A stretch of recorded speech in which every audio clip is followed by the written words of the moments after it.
बोलना चाहिए। और मोहम्मद साहब का संदेश भी पूरी मानवता के लिए है, तो हिंदुओं को भी आई लव मोहम्मद कहने में कोई दिक्कत नहीं होनी चाहिए।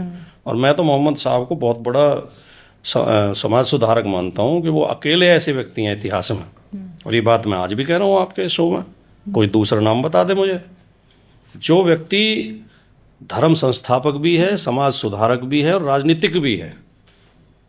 मोहम्मद साहब अकेले ऐसे व्यक्ति हैं जिन्होंने एक नए धर्म की स्थापना की, सामाजिक बुराइयों के खिलाफ अलख जगाई। मोहम्मद साहब का काम कितना बड़ा है आप सोचिए। उस समय अरब में लोग बेटियों को पैदा होते ही मार देते थे, आपस में लड़ते थे, औरतें विधवाएं हो जाती थी, उनसे वैश्यावृत्ति कराते थे। आदमी कम थे, औरतें ज़्यादा हो गई थी, क्योंकि आदमी लड़ लड़ के मर जाते थे आपस में। पत्थर पूजा करते थे, बहुदेववाद था, नशा करते थे, जुआ खेलते थे, ब्याज पर रुपया देते थे। इन सारी चीज़ों को हराम लिखा मोहम्मद साहब ने। भगवानों आज तो मोहम्मद साहब ने कुरान शरीफ में इन सब चीज़ों को हराम करार दिया कि बेटी की हत्या मत करो, इन्हें पालो पोसो, इन्हें योग्य बनाओ।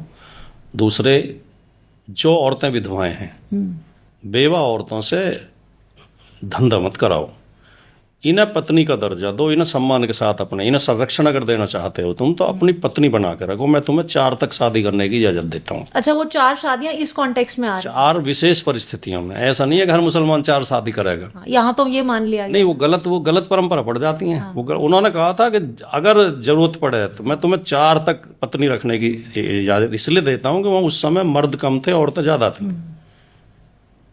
ठीक है। फिर उन्होंने कहा ब्याज लेना हराम है, जो सच्चे मुसलमान हो आज भी ब्याज नहीं लेते।